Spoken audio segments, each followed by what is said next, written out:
Okay, Mr. Cuxel, I'll go through it one by one. The interim suppression order currently remains until I determine the substantive application.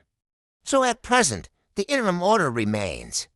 For the secondary issue you raised, Mr. Cuxel, as you may have filed affidavits by lodging them with registry, but I've not accepted anything into evidence. So there is nothing that has been accepted into evidence before me at this stage. All I have, that is the only thing that doesn't require acceptance into evidence at this point, Mr. Cuxel. So it's clear. It's the application for suppression order. That was signed by Mr. McGregor that was dated today. Sorry, that was dated yesterday, which sets out the foregrounds.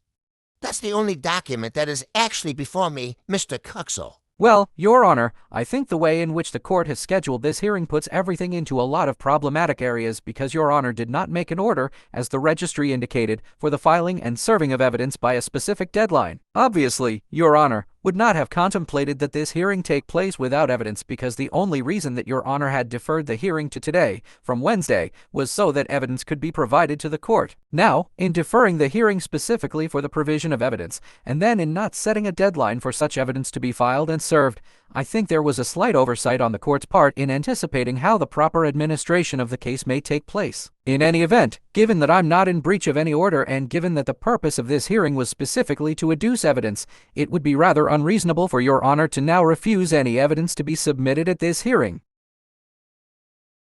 Okay, well, just to assist you, Mr. Cuxel, because you're representing yourself, what I've indicated is to assist me in determining that application today, which I'm going to do. But what I like to focus on is that first ground, which is the basis on which you say the order is necessary to protect your safety or the safety of other persons that you nominate. Because it seems to me, of the two grounds, if there is any strength to them, and I haven't made a determination, that's probably the one, if that would have any strength, which I'd like to spend some time on, given the prejudice ground is something that's pretty well settled in law. We'll come to that, Mr. Cuxel. So can I just confirm this to assist you in terms of filing of your application today, Mr. Cuxel? Is it your preference that you want to be sworn in as a witness and then adopt your affidavit that you have filed as evidence and have tendered? Or do you simply want to be sworn as a witness and give oral evidence before me? Not having regard to the affidavit, it's your choice, Mr. Cuxel.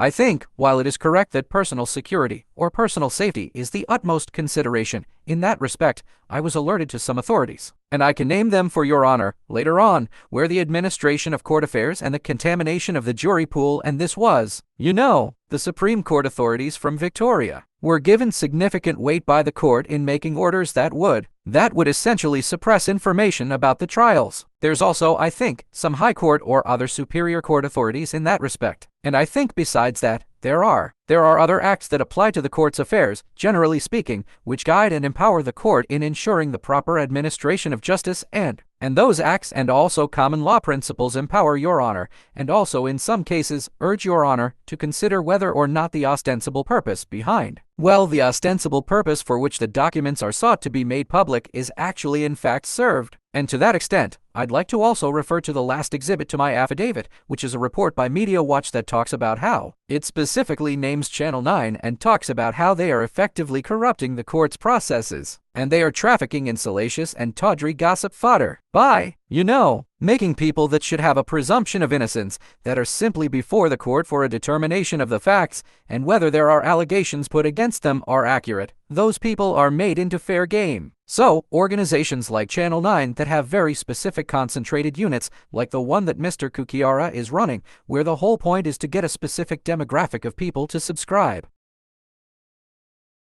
The transcript of the first broadcast by Channel 9, which was reported by Mr. Kukiara. In paragraph 8, I refer to some of the extremely inaccurate and inflammatory things that were reported in the affidavit, in the broadcast. One of them was that I have been found guilty of committing perjury by a Supreme Court judge, which is demonstrably false. I was not even charged with that offense. Then, there was an allegation that I effectively preyed. I contrived elaborate schemes to prey and swindle on unsuspecting members of the public, and I run predatory organizations that that loot unsuspecting members of the public through intimidation and fraud, and then it was alleged that I own and operate unregistered law firms. Now, I think the phrase unregistered law firm has several contradictions in itself, because a law firm necessarily is an entity that has been registered with the LSBC as per the uniform law. In fact, one of the entities in the corporate structure of which I am the beneficial owner, provides legal services to the other entities. And if it would have been a legal practice, it could have been an incorporated legal practice. But the uniform law specifically stipulates that any entity that only provides legal services to related entities cannot register as a legal practice.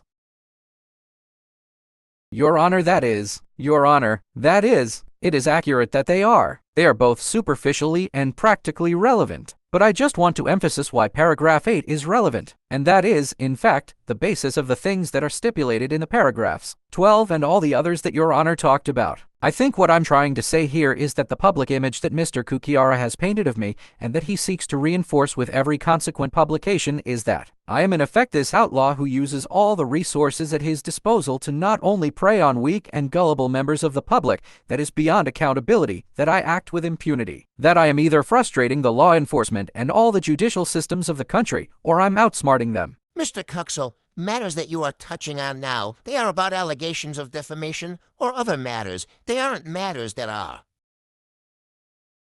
Anyway, what I was trying to say is that through all of what I've said, Mr. Kukiara is trying to instill in people that are gullible and that are reactionary the spirit that vigilante justice is the only way to hold people like me to account, and that it is incumbent on good Samaritans, with resources, and with some form of strength, to stop predators like me, which the law fails to stop by physically taking matters in their own hand, and by attacking and stopping me and anybody else who may simply be collateral damage in the process, because anybody who's enabling, a nefarious operator, such as myself, is basically also fair game. Anyway, I will now turn to paragraph 12, which refers to the affidavit, the exhibit SK3. Now, Your Honor will note that the exhibit has a number of emails. It has a number of publications. That has a number. Well, I did not get enough time to provide a list of phone calls that I had received on the various business numbers that were exhibited to the affidavit. Affidavits of Ms. Yaping Li and Ms. Lulu Zhu. There were also text messages, very explicit and graphic, that talked about how I would be hurt by different people. I've read all that material, Mr. Cuxel,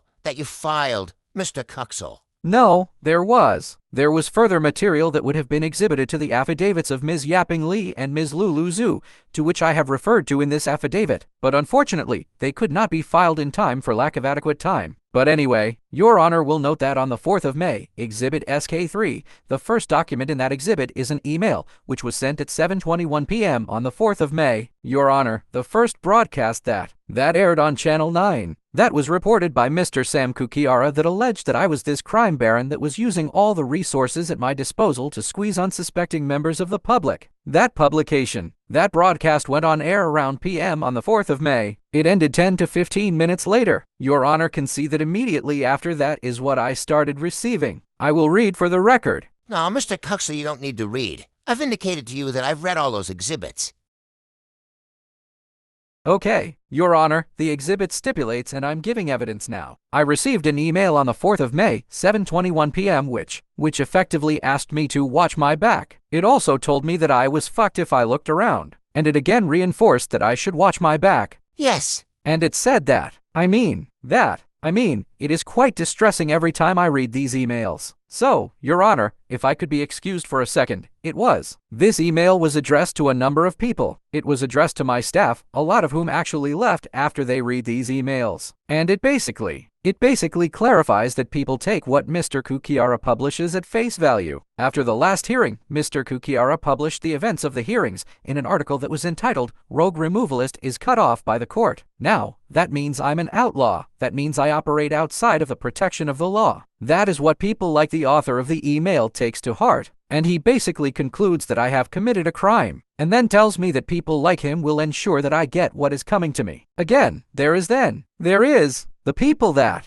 group of people that think that I am bringing their profession into disrepute, that also want to take me to task not because I've been found guilty by a court but because Mr. Sam Kukiara says so. And then the other thing that he does with writing about these hearings is he plugs in the previous stories, and he tries. Just 1 second, Mr. Cuxel. So, if I can perhaps assist you, having read the material that you filed at the court, I am prepared to accept that you've been subjected to harassment, and indeed, on one or a couple of occasions what appear to be a degree of threats. Your Honor, respectfully, I don't think harassment cuts it. What happened to all that? He said, I have been told by several people in several different ways that they know how I look, they know where I live, where I work, and that they're coming for me, and that I should watch my back. I do not know. And it is quite distressing. There are people that I've received calls from mothers of employees that basically advise me to forego the notice period if they wish to resign on humanitarian grounds because they were worried that people were going to imminently break into my office and do what they foreshadowed in the emails. I've had people crying, and I've had hate mail delivered to my home with powder and other things that, it sort of sits with you for a while. Mr. Cuxel, I am prepared to accept that there exists a level of danger, which they require. One of the requirements under the Act, I'm prepared to accept that, on the basis of the evidence. You can't understand the sort of fear that I live in. I've installed cameras everywhere. I've had apps installed on my phone that, emergency button, panic buttons. And Mr. Kukiara in his last commentary after the hearing mocked how I had complained to the court that he was making my life miserable, without any empathy. That's a matter that sits outside. I appreciate it's distressing, Mr. Cuxel, and has elements of some persons with a vendetta or otherwise that you are feeling and perceiving. What I'm trying to do is work through the requirements, Mr. Cuxel. It'll go quicker if you let me finish, or try and ascertain how we get to the threshold for the basis of an order under the Act. I think there is. Any reasonable person would conclude, an actual basis for that fear when I get dozens and dozens and dozens of hate mail, and when phone calls and mail with all sorts of obscene things. People are posting links to Facebook profiles of my family and encouraging people to exact vengeance against them. I'm traumatized by the whole thing. Sam broke into the office in his broadcast for his show. He was told he was trespassing. And how does that not encourage his viewers to do the same? He showed the location of the office as he broke into it. People look at that, and they see that what is being said and done is obviously right. And the counsel for the other side talked about how I was out of line for making these, allegedly spurious claims. Well, Media Watch by ABC ran a program, not 2 weeks ago, not even a week ago, 4 days ago, actually, about how this was a new income stream for Channel 9, and other. Yes, Your Honor, I'm not sure whether I'm in the perfect mental state at the moment to have all of the things that I wanted to say said appropriately. But what I want to emphasize to Your Honor is that I'll take the example of the last hearing that Mr. Kukiara quote-unquote reported on. Sorry, Mr. Cuxel. Is this going to the prejudice to the jury pool? Yes, it is. Okay, thank you. It is. Besides all the other things that I pointed out in my affidavit, it was alleged that I have a raft of criminal charges against me. Mom. Now, out of that, there were 3 things where initially it was alleged, purely on the basis of a party with a commercial interest, submitting to a SIC, that I had not complied with my obligations, and ASIC, following its normal procedure, went with a charge. Since then, ASIC has been working with me and they have indicated that they do not want to pursue a conviction. Now, what Sam is doing by reinforcing in people's mind, and Channel 9, that I have all these people that are saying that I'm a criminal or alleging that I'm a criminal, and then I am no longer worthy of the presumption of innocence. Because if it's one thing, then maybe, it may be an accident or an allegation, but a raft of criminal charges where a number of people have claimed that they were victimized, and then agencies have acted upon that, and the court is taking it seriously. That's enough to preemptively hang someone or lynch them. And I think that goes to the safety thing. Again, it's not just that he reports on one thing, but he uses that to reinforce every other thing that he alleges. And then he exaggerates and embellishes. Your Honor, I am imminently filing for the defamation proceedings in federal court. If the county court will be packed up, there's a concerns notice that is going out to them, basically, by the end of this week, so long as I get some time after this hearing to review it and okay it. We will apply to the court to have the 28-day wait period waived as a matter of extenuating circumstances. I am also applying to a superior court to seek damages for the unlawful arrest, which is basically the subject of this proceeding. And that's why I think that there is also a further sensible requirement to have the same court deal with both matters because the facts are the same. And you wouldn't want one court to determine things in one way and another one to potentially in another way. So, the only reason why the second proceeding has not commenced yet is that we were trying to get the address for these addresses for the service of the police officers and the PSOs that were involved in the incident. Don't worry about that, Mr. Cuxel. So what I'm asking you is, why do you say that jury directions, that is directions by a judge to a jury to disregard pretrial publicity, would not cure what you say is the prejudice in this case? First, I was addressing the timing part of it. If he continues to write about it over and over again, then obviously we're getting, to the time of the trial. The second part that you've raised about the contamination of the jury pool, well, Your Honor, as Your Honor, read out, it talks about the reduction of prejudice, doesn't talk about the elimination of it. And in any event, I can name a number of authorities for Your Honor where that has been given the due consideration, and the court has ruled in favor of suppression because of the prejudice. Also, Your Honor, I have an academic background in heuristics, which is the study of how cognitive biases affect how people think and work. There are a number of authorities that talk about how a judge, if he's exposed to extraneous material about any of the parties, should recuse himself, because you can only control what your conscious mind knows what you're doing. So, Your Honor, if Hitler were tried for stealing a bicycle which he had not stolen, you would be hard-pressed to find a jury that would not convict him. I don't see how that example assists your case in any way whatsoever, Mr. Cuxel. Because he's trying. I'm making an analogy. He's trying to paint me as a public enemy. And then the jury will not even understand the depths of their prejudice. They're human beings. Judges are required to recuse themselves if they have intimate knowledge of facts outside of the hearing. Judges, with all their legal training and all their assessments and selective processes, the same people who are to instruct juries. If the court and the judicial system does not hold them above that cognitive bias, I do not see how juries. We're not talking about the publicity with respect to a specific proceeding, where the judge instructs the jury not to worry about what is said about that proceeding in the public record because this person has not had their day in court yet. We're talking about the vilification and the assassination of someone's character. Because Yes, thank you, Your Honor. Mr. Cuxel, on the evidence that you've given to His Honor, you've referred to mail being delivered to your home. And now you didn't refer to that piece of mail delivered to your home in your written affidavit. And that's been read into evidence. Did you, Mr. Cuxel? Well, that was mentioned in the affidavit of the person who had received the mail. Mr. Cuxel, in the affidavit, in your own affidavit, which has been read to evidence on this application, you haven't referred to a piece of mail. In my affidavit, there is a reference to the affidavit of Ms. Yapping Lee and Ms. Lulu Zhu. I think the answer is no, Mr. Janke. He asked me a question. Let me answer the question. Mr. Cuxel, just wait. I was trying to assist you so we can move forward with the hearing. I think the answer is no, Mr. Janke. Thank you, Your Honor. Your Honor, it was referred to in the affidavit because my affidavit cited the affidavits of Yapping Lee and Lulu Zhu. The reason why it was in their affidavit and not directly in mine but exhibited in mine is because they had received the mail at my home. Okay, so that's why it was stipulated in their affidavit and exhibited in mine. Thank you, Mr. Cuxel. And you haven't, Mr. Cuxel, referred in your evidence, either written or via the virtue of having received any threats or any approaches or any contact. I have. Since the most recent publication, Mr. Cuxel. I have. I don't think you've read my affidavit carefully. So, if you go to paragraph 35. Yes, Mr. Cuxel. Yeah, it says that I received a similar backlash. Now, let me just clarify one thing. Why? If you're referring to why the timed emails are not there, it's because 4 hours is not enough time to collate all the material. This material was ready because it had been put together for the defamation proceeding. Yes, Mr. Cuxel Majanki, thank you, Mr. Cuxel.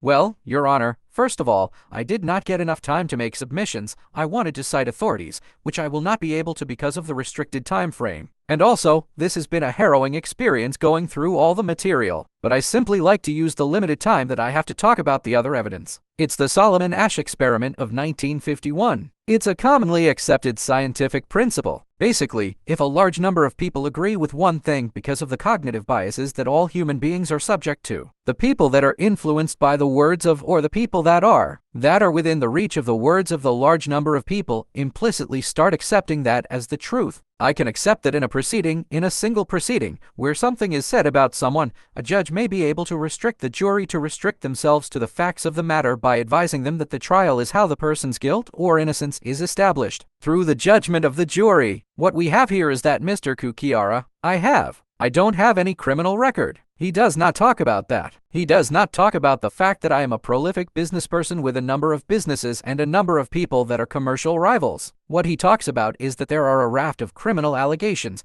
He does not even further specify that they're all summary offenses, and they will lead to maybe penalties, financial penalties. That is what is being sought by the prosecution as the maximum penalty in the first instance. He does not clarify any of that when he calls me a person who has a raft of criminal allegations that preys on people and so on and so forth. I do not understand how I could get a fair trial by a jury of my peers. I mean, I was operating. Mr. Cuxel, your time is up, Mr. Cuxel. Your Honor, their family thinks that I am guilty of those matters even though I hadn't worked on those matters. The employees who actually worked on the matters, it was alleged that I was operating a ploy through.